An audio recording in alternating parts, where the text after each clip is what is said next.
Olá a todos, como é que vocês estão? Sou eu novamente com vocês, Helder de Araújo, nosso canal aqui, canal Luz no Fim do Túnel, neste 12 de março, aí por volta de 6h50 da manhã, em São Paulo, Zona Sul. Temperatura amena, nublado, com por volta aí de 27 graus na Zona Sul da capital paulista. E nossos assuntos do dia: a OTAN é incapaz de enfrentar a Rússia rumo à derrota. A OTAN prepara cidadãos, pelo menos ela está pregoando isso, que está preparando os cidadãos dos seus países membros para a guerra contra a Rússia. Ou seja, ela está aí ou bravatando, ou bradando, ou se fazendo de muito brabinha aí, né? O fato é que as 2 últimas semanas foram marcadas por uma sequência de provocações contínuas contra a Rússia, né? Por quê? Porque a Rússia, segundo a mentalidade talassocrática e atlantista, né? Segundo essa mentalidade hegemônica aí da cultura, entre aspas, ocidental, a Rússia não pode defender seus cidadãos, que foi a motivação inicial do conflito lá na Ucrânia, né, quando ela invadiu a Ucrânia para defender seus cidadãos, que estavam sendo trucidados aí pelas forças neonazis ucranianas. Isso aconteceu em várias cidades da Ucrânia. Daí que as coisas têm um limite, tem uma linha vermelha, como eles costumam dizer, né? O fato é que foram várias provocações. Primeiro com os bonequinhos lá bálticos, a Estônia, Letônia e Lituânia, né, que são muito alegres, né, de fazerem parte aí da OTAN. Depois veio com aquela isca eterna, né, que deu origem ao termo corredor polonês, né, a Polônia. Porque a Polônia ela tem um problema assim quase que atávico com os russos, né? Isso vem desde praticamente o surgimento aí da Polônia. Ela sempre teve um problema com os russos. Sempre tiveram conflitos com os russos nas fronteiras, né? Enfim, já fizeram várias guerras e tudo mais, né? A Polônia já foi invadida também pela Rússia. Enfim, eles têm aí suas brigas, né? Naquela região, né? Então, é claro que ela é sempre uma isca, né? Para tentar atrair o russo para alguma armadilha, né? Só que os russos eles são muito habilidosos quando se trata de cair em armadilhas, porque eles praticam, talvez até mais do que o normal, a arte da guerra, né? Do Sun Tzu, né? Só entra numa guerra para vencer, né? Que aliás é uma das premissas da arte da guerra. Jamais entre numa guerra que você não tenha uma forte probabilidade de sair vitorioso. Nesse caso, aguarde ou espere melhores condições, né? Os países nórdicos aí, então, né, ampliam suas provocações, sem esquecer que a Suécia também está incluída aí no bloco da OTAN, Organização do Tratado do Atlântico Norte, que é essa excrescência aí da Segunda Guerra Mundial e da Guerra Fria, que uma vez que eles conseguiram infiltrar-se na União Soviética, né, uma vez que o neoliberalismo conseguiu enfiar ali um presidente cooptado ali pelo George Soros, né, e companhia, né, que foi o Gorbachev, o Gorba, né, e a União Soviética ela caiu por dentro, né? Ela era a maior potência militar do mundo, no entanto ela caiu por dentro, infiltrada ali por um quinta coluna, um verdadeiro traíra interno, né, que foi o Gorba, né? E a partir de então você tem aí a emergência de um mundo unipolar, os Estados Unidos dando todas as cartas e fazendo tudo o que eles queriam fazer, e inclusive televisionado. Por exemplo, quando eles invadiram o Iraque, lá depois de 2001, teve a Primeira Guerra do Golfo, a Segunda Guerra do Golfo, eles matavam quem eles queriam, mataram Saddam Hussein, mataram Gaddafi, enfim, assim, e celebrando isso na TV, né? Televisionaram o bombardeio que foi feito no Iraque, né? Para todo mundo ver como eles são poderosos. Enfim, vivemos aí um período até mais ou menos a época da Covid de unipolaridade norte-americana, onde o excepcionalismo e o destino manifesto dos americanos de acharem que eles são os xerifes do mundo, né? Quando na verdade não passam de pistoleiros, né? De arruaceiros, na verdade. Mas enfim, tudo isso, todas essas provocações aceleraram aí e aceleram também em termos retóricos, né? Principalmente agora. Então eu acho que é muita retórica por trás dessas provocações. No entanto, essas retóricas têm um quê? Um cunho nuclear, né? Um cunho nuclear, uma ameaça nuclear. A Alemanha, o Reino Unido e a França dizem agora que vão enviar homens, armas e dinheiro para a Ucrânia. Veja, não é agora que eles vão enviar, eles têm enviado isso desde o começo. Aliás, desde muito antes da guerra, desde a época da dona Maidan, aí da Vitória, entre aspas, vitória, né? Nuland, quer dizer, a vitória da Nula é nula. É uma vitória nula, né, na verdade. Porque, inclusive a mulher agora diz que vai se dedicar à vida acadêmica, né? Vai dar aulas em Columbia, né? University of Columbia, né? E, enfim, foi afastada, aí eu pediu demissão, não se sabe exatamente o que aconteceu com Dona Maidan, que é a mulher que provocou a Revolução Maidan em 2014, levando dinheiro e também homens, armas, né, para a Ucrânia em 2014, quando tivemos lá a Revolução Ucraniana, ou contra-revolução ou involução. O fato é que isso aí levou à situação atual. Então a imprensa e a máquina de propaganda da OTAN, sob a batuta aí da decadente mídia mainstream norte-americana, já prepara. Os cidadãos já têm feito isso há muito tempo, né, para uma invasão dos russos. Né? Eles têm isso assim como um slogan, que eles dormem falando isso, a Rússia vai invadir a Europa, a Rússia vai invadir a Europa. Assim, é um desejo assim incontestável, né? É um sonho recorrente, ou um pesadelo que eles alimentam, né? Dos neocons, né? Na verdade, eles adoram contar com essa hipótese de que a Rússia é bárbara, né? Os bárbaros invadiram o Império Romano, eles têm tudo isso no seu imaginário, no seu inconsciente coletivo, e que eles tentam trazer para o consciente através dessas profecias, toda essa série de profecias. Boa parte delas é completamente inventada, ele nascia no MI6, né, e depois é lançada como sendo dito por um grande profeta, que a Rússia vai invadir a Europa até Portugal, né? Vou falar de Portugal daqui a pouco, né? Então o povo norte-americano, né, que é a cobaia preferida aí dos MK Ultras, procure aí depois MK Ultra, que é uma maneira de hipnotizar a população, né? O povo norte-americano está sendo preparado para uma guerra com a Rússia, do Ocidente coletivo contra a Rússia. A claudicante classe política insiste que é apenas uma questão de fornecer mais armas à Ucrânia. Vamos oferecer mais armas, mais homens, mais dinheiro, e aí vai dar tudo certo. Contudo, a manutenção do fornecimento de armas e tropas vai ficando caro, né? Vai ficando contraproducente, né? O povo americano precisa ter em mente, agora presta atenção, olha, os Estados Unidos nunca mais venceram uma guerra após a Segunda Guerra Mundial. Ou seja, eles nunca mais obtiveram em todas as guerras que eles enfrentaram após a Segunda Guerra Mundial, não obtiveram nenhum único resultado político favorável, pois que o objetivo de uma guerra é obter um resultado político favorável. De fato, veja, desde a derrota da Alemanha na Segunda Guerra Mundial e do Japão em 1945, todas as guerras nas quais os Estados Unidos se meteram, eles não conseguiram vitória, nem mesmo em uma. Nem mesmo em uma. A Guerra da Coreia ficou empatado, a Coreia ficou dividida. A guerra contra a China, durante a Revolução Cultural Chinesa, os Estados Unidos enviaram tropas para lutar contra Mao Zedong, que saiu vitorioso. E eles ficaram lá com aquela pequena ilha de Taiwan, que é claro que é da China continental, e um dia ela vai cair no colo da China. No entanto, eles têm aquilo como uma outra coisa assim que povoa o imaginário norte-americano. Eles acham que vão tomar a China com aquela pequena ilha.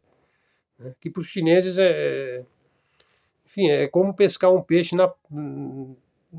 é como pescar um peixe no rio, né? Aquilo lá, não há problema. A China pode esperar, né, até que as coisas mudem, né? E as coisas vão mudar, né? Então, e veja as outras guerras, hein? Iraque, aparentemente foi uma vitória retumbante. E antes do Iraque, o Vietnã, que foi uma derrota assim acachapante dos Estados Unidos. Uma derrota, inclusive uma derrota militar, vamos falar a verdade. Não foi só uma derrota midiática, cultural, em que o soft power americano ficou no escanteio. Não, também no hard power, também, porque eles começaram a entender que uma guerra contra insurgentes, uma guerra de guerrilha, é completamente diferente de uma guerra convencional. E eles aprenderam isso da pior forma possível. Aliás, não acho que aprenderam. Devemos também, e depois teve Iraque, Afeganistão, e agora Ucrânia, e agora também no Oriente Médio, em Gaza, que está tudo no impasse. Devemos lembrar também que a Rússia, ela fez a maior parte da luta contra os alemães na Segunda Guerra Mundial. E a Rússia saiu vitoriosa.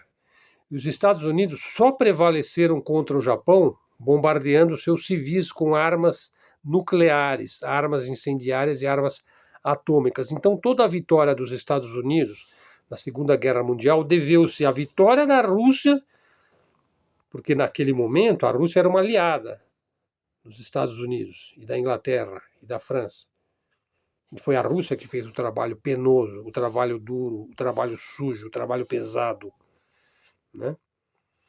No mínimo, eles deveriam ser gratos à Rússia por isso. Não, porque nos bastidores aí, no Deep State, os aliados, na verdade, contavam com a vitória de Adolf Hitler.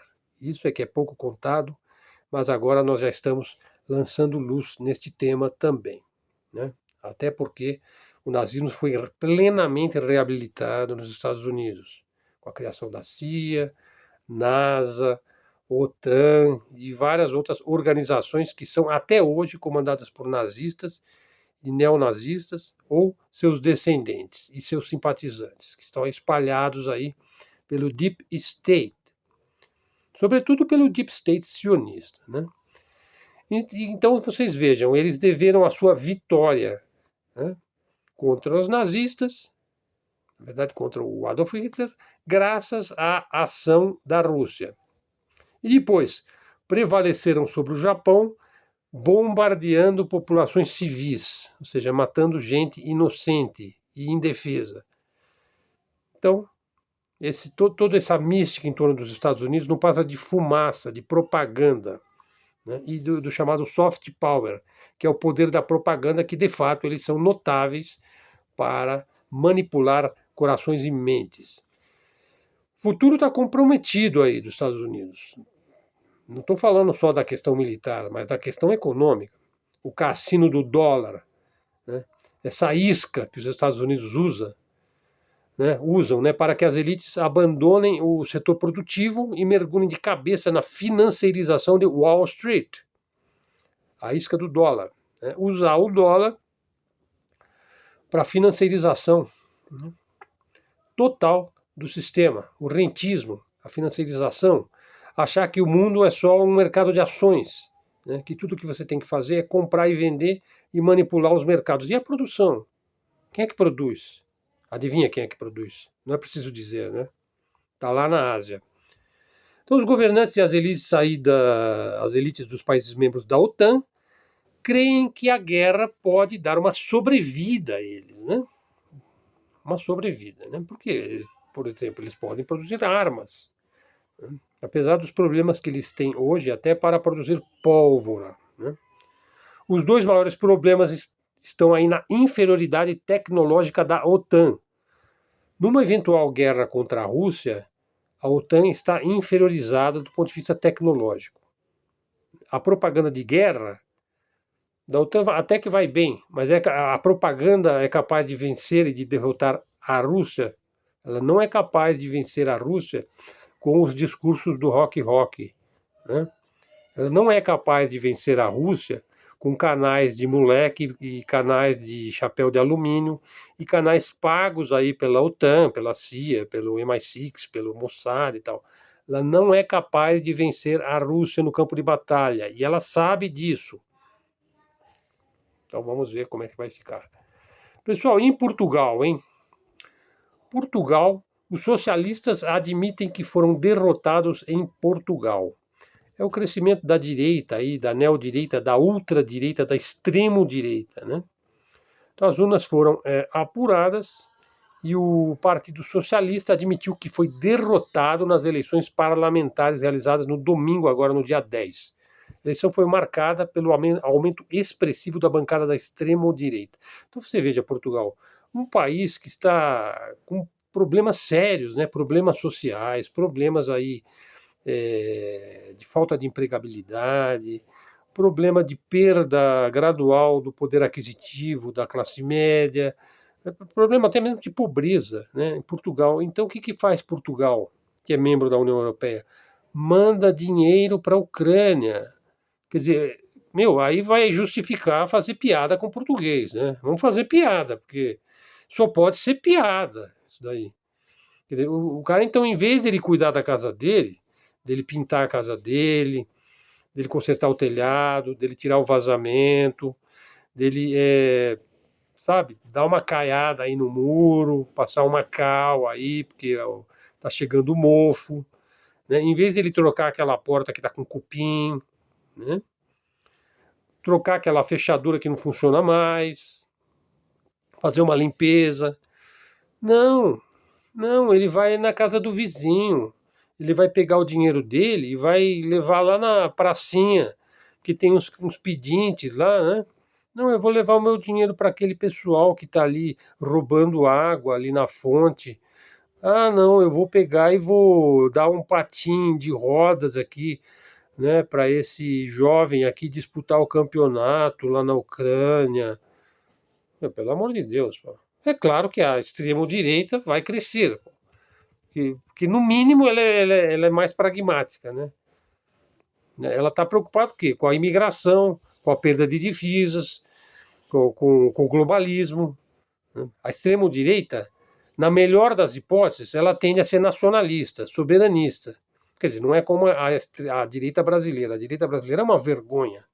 Ela sequer é nacionalista, ela é globalista. Ela sequer é soberanista, exceto se for para defender a soberania de Israel e dos Estados Unidos. Quer dizer, a direita brasileira é uma pouca vergonha. Ela é pior do que a esquerda. Apesar que eu acho que não existe nada pior do que a esquerda liberal, mas assim, a esquerda liberal e a neodireita brasileira é uma vergonha. Não vai ter solução nenhuma para o Brasil, né, nesse mundo aí binário aí, da polarização direita versus esquerda, né? Talvez a gente ainda tenha uma direita verdadeira, ou, como eu já advoguei aqui, talvez a gente tenha uma terceira via aí, com essa chapa aí do Aldo Rebelo, né? Então, vamos ver como é que vai ficar a terrinha, né? Lá a terrinha. Bom, pessoal, acho que já está de bom tamanho, né? 18 minutos, fizemos alguns comentários aí. Eu vou deixar os demais conteúdos que estão lá no blog para os próximos eventos nossos aqui no nosso canal. O nosso canal é um canal de análise de mídia alternativa, de mídia independente. Na verdade, eu trabalho os textos do canal no meu blog, eu coleto os textos em todas as fontes, principalmente nas fontes alternativas e nas melhores fontes brasileiras e internacionais. Já citei várias vezes as minhas fontes, né? Então, eu pego os textos, às vezes pego na grande mídia também, manchetes, temas, assuntos, né? Analiso. Então eu pego os textos aí das mídias, Scott Ritter, Garland Nixon, Pepe Escobar e muitas outras, né? E depois eu trabalho o texto, faço aí, dou o meu estilo, né, no texto, coloco no meu blog e depois eu passo aqui para vocês as informações Os vídeos são curtos, são pequenos, não é feito na forma de live, mas é feito na forma de uma explanação, pelo menos enquanto o canal é novo e pequeno. E com a sua ajuda ele vai crescendo devagar e sempre. Então agradeço aí a todos, espero que vocês prestigiem o nosso canal, dando um like, fazendo um comentário. Se quiser me pagar um cafezinho, aí um realzinho aí, tem o Pix na descrição do canal. Sendo que tínhamos para hoje, agradeço a presença de todos. Até a próxima e fiquem com Deus.